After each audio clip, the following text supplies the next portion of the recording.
Narkoba, meski pemerintah terus berupaya untuk memberantasnya, namun peredarannya hingga saat ini masih relatif tinggi. Dan Kampung Narkoba membawa Kota Tarakan, Provinsi Kalimantan Utara masuk dalam daftar radar nasional, mengikuti provinsi yang lain sebagai wilayah rawan narkoba. Dan hari ini saya Rina Chandra dalam program Lensa Publik kembali kita akan membahasnya bersama Kepala BNN Kota Tarakan, Bapak Evon Metternich. Apa kabar Bapak? Baik, alhamdulillah. Terima kasih untuk kali kedua bersama saya di program Lensa Publik hari ini. Oke. Ya. Terima kasih Ekotar TV yang sudah berperan aktif dalam program P4GN ya, mendukung BNN. Baik. Bapak, judul saya tadi nyinggung masalah kampung narkoba gitu ya.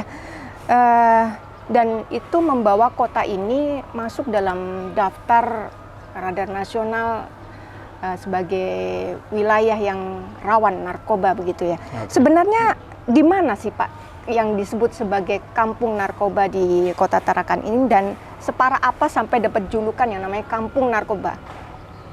Ya, terima kasih Mbak Rina. Kita mendapatkan 7 wilayah prioritas. Okay. Salah satu wilayah prioritas di 7 provinsi itu adalah wilayah Kalimantan Utara.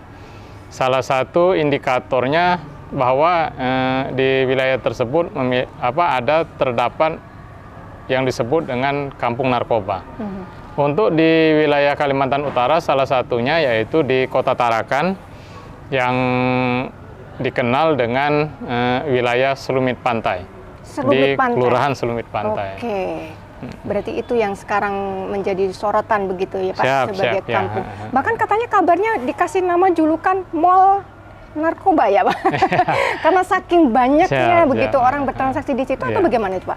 Jadi ada yang bilang itu marketplace-nya narkoba. Jadi seluruh para penyalahguna dan pecandu narkoba yang ada di wilayah Kota Tarakan ini Mbak Rina, mereka membelinya di satu titik itu, yaitu di RT 12 Kelurahan Selumit Pantai. Okay. Ini yang membuat kita prihatin juga bahwa masih banyak warga-warga kita yang ikut mendukung peredaran tersebut. Ini yang masih menjadikan di kita ini. Oke. Contohnya mendukung gimana Pak? Pola habit masyarakat di situ? Pola habit masyarakatnya mereka membiarkan walaupun mereka mungkin lebih kurang diperkirakan 80% lebih kurang masyarakatnya tidak care dengan masalah tersebut. Mungkin cuma 20% yang care, namun mereka ada ketakutan untuk mengungkap keadaan di sana. Oke, jadi sudah benar-benar menyatu dengan kehidupan masyarakat di situ. Iya. Bahkan saya dulu selentingan sempat dengar sih kalau ada perayaan mereka disupport sponsornya. Itu benar nggak sih Pak? Ini belum kita buktikan, tapi kemungkinan itu pasti ada. Oke. Kemungkinan pasti ada, tapi untuk data tersebut kita tidak bisa menyatakan iya atau tidak. Karena para pelaksana kegiatannya pun tidak akan menyatakan secara jelas. Ya. Baik. Oke, Pak Evon, kasus-kasus ekstrim apa yang terjadi di yang namanya mall narkoba ini selama ini yang sejauh ini BNN Tarakan temukan begitu Pak? Jadi yang kita temukan di lapangan bahwa memang benar ini menjadi marketplace-nya pembelian narkotika khususnya jenis sabu, Mbak Rina. Di seluruh warga Tarakan yang kita amankan itu berbagai macam pekerjaan. Ada yang tukang parkir, ada masih sekolah, ada pekerja perusahaan, ada pekerja tambak, ada pekerja kapal, bahkan ada ibu rumah tangga, ada yang tidak bekerja, ada juga salah satu konten kreator pernah juga kita temukan. Jadi seluruh elemen membeli di sana, ini yang kita mengkhawatirkan, dan penjualannya cukup tinggi. Jadi dia memiliki dengan sistem lubang-lubang, Marina. Jadi di bawah rumah yang beton itu dibuat lubang dengan ukuran lebih kurang 5 cm. 5 cm ini cuman untuk bisa mengeluarkan itu barang, sabu, dan uang masuk. Jadi modus operandinya seperti itu. Kita susah masuk ke wilayah karena tinggi rumah itu lebih kurang 50 cm. Jadi hanya bisa dimasuki dengan kita merayap ke bawah tersebut. Jadi untuk transaksi itu mereka ada semacam lubang yang didesain khusus untuk keluar begitu ya Pak ya? Dan uangnya dimasukkan begitu ya? Iya, benar sekali. Ini yang mempersulit. Kita tidak tahu siapa yang berada di dalam tersebut, Mbak Rina. Dan antara pembeli dan penjual tidak saling mengenal.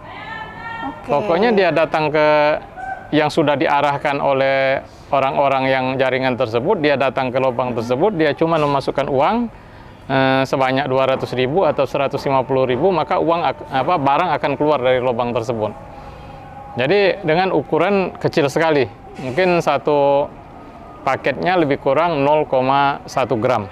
Untuk masing-masing yang membeli harga 150, ada yang 200.000 itu. Pernah nggak sih Pak diintai begitu, duduk ditungguin dari pagi sampai dengan malam? Kira-kira dalam satu hari itu ada berapa transaksi? Jadi satu hari itu lebih kurang dia mencapai, kalau satu hari satu malam dari informasi yang kita dapatkan itu ratusan orang. Ratusan orang? Ratusan orang. Untuk satu hari itu ratusan orang. Salah satu titik yang pernah ditarakan, yang pernah juga kita amati, itu kita operasi dari jam 10 sampai dengan jam 18, itu kita pernah mengamankan hampir 110 orang. Dalam satu biasa. Berarti memang peredarannya sudah luar biasa masif sekali gitu Pak ya. Nah, sejauh ini apa yang dilakukan oleh BNN Kota Tarakan untuk solusinya untuk membendung yang namanya transaksi-transaksi yang di jalur-jalur tikus tadi gitu Pak? Jadi untuk BNN Kota Tarakan sekarang kita secara aktif komitmen kita akan kalau narkotika ini ada supply and demand. Jadi untuk supply-nya kita bekerja sama dengan BNNP agar barang ini tidak masuk ke wilayah tersebut. Untuk demand-nya kita menjaga. Kita melakukan patroli dengan jangka waktu yang panjang. Kita jaga di titik-titik tersebut sehingga transaksi tidak bisa terjadi. Ini Mbak Rina. Yang kedua, bahwa kita harus bersatu. Karena tanpa persatuan maka sesuatu itu tidak bisa berjalan dengan sempurna. Karena kalau kita melihat sejarah bangsa ini, penjajah itu bisa kita usir dari negara kita ini. Penjajah bisa kita usir dari negara kita ini karena persatuan. Narkoba masih tanda tanya begitu ya. Negara kita ini merdeka karena persatuan. Seluruh elemen masyarakat bersatu. Itulah dulu kalau kita belajar sejarah ada perang permesta. Perang rakyat semesta. Karena kita sama-sama menyatakan bahwa Belanda, Jepang ini adalah musuh kita bersama. Maka seluruh warga, bukan hanya TNI perang, tapi masyarakat ikut bergerilya. Nah, ini yang harus kita lakukan.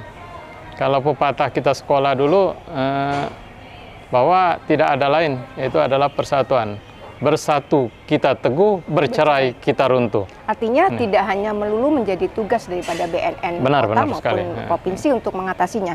Oke, Bapak, ketika ada temuan, kemudian mohon maaf misalkan BNN menangkapnya dalam tanda petik begitu bersama aparat yang terkait gitu ya, apakah jeratan pidana ini tidak dirasakan efektif gitu? Nanti malah boleh dikata menu-menuin penjara nih Pak.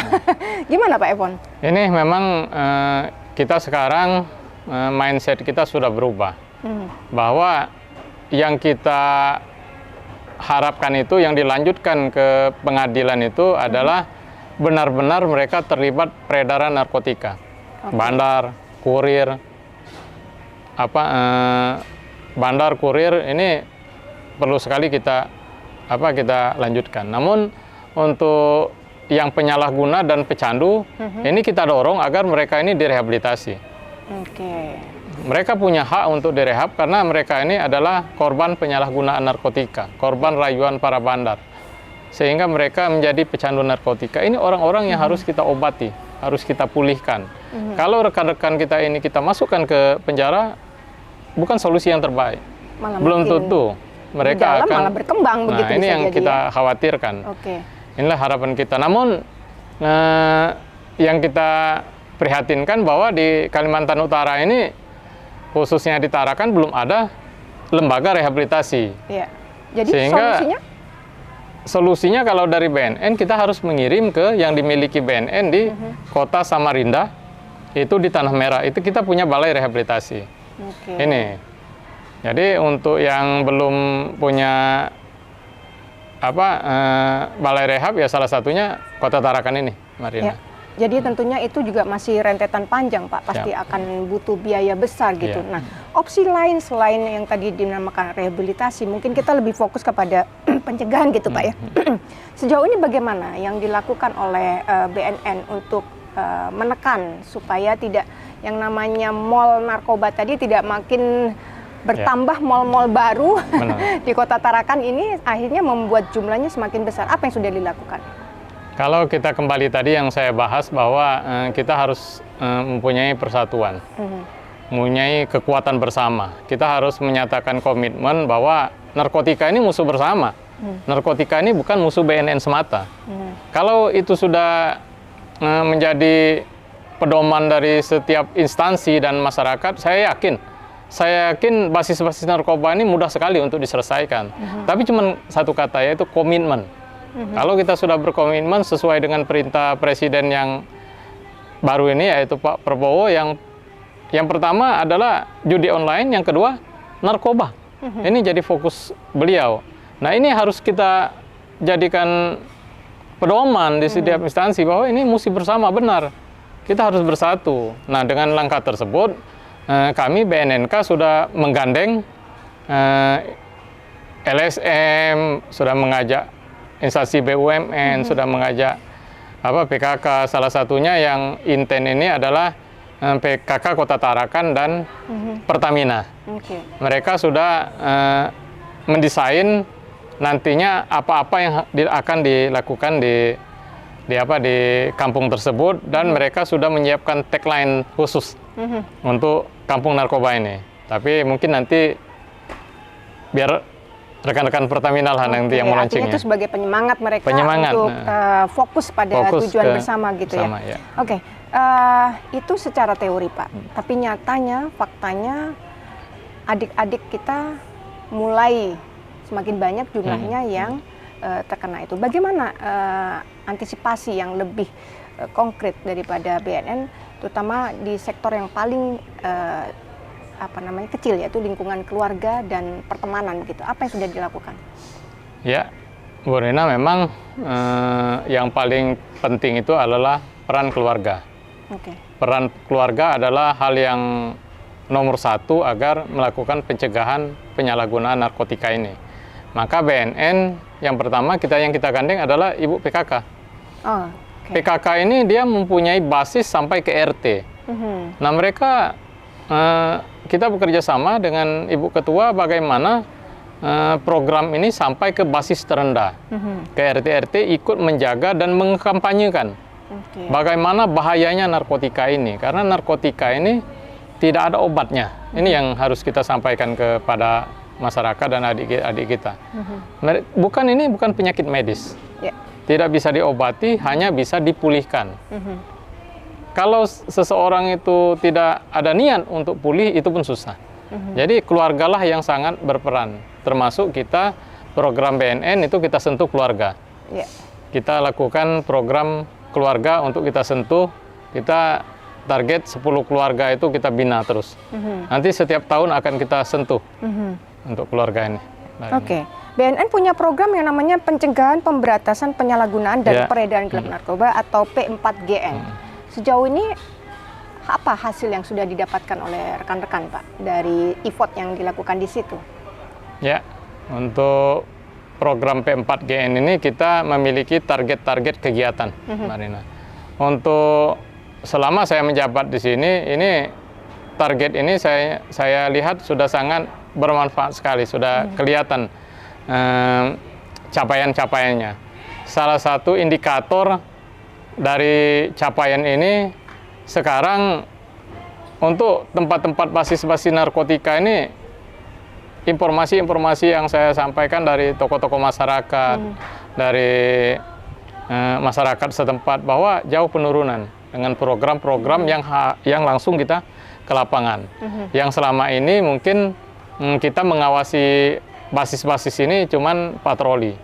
Nah sekarang saya ubah patroli ini bukan kita patroli lewat, tapi patroli anggota kita tongkrongkan di tempat tersebut.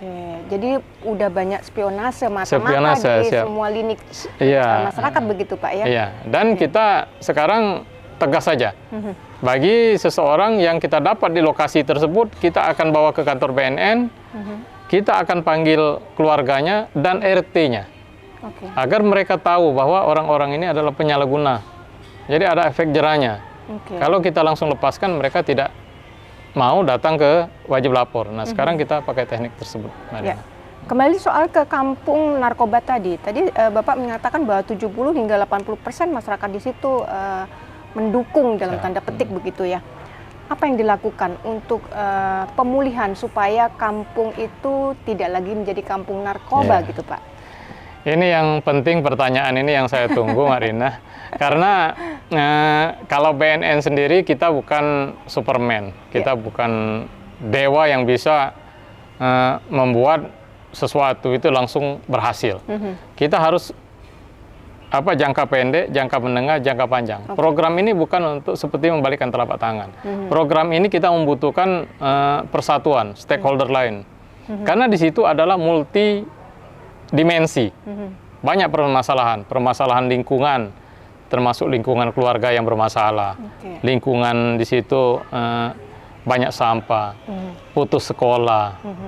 Banyak juga yang tidak ada pekerjaan tetap. Jadi banyak sekali di situ. Nah, BNN tidak bisa berjalan sendiri.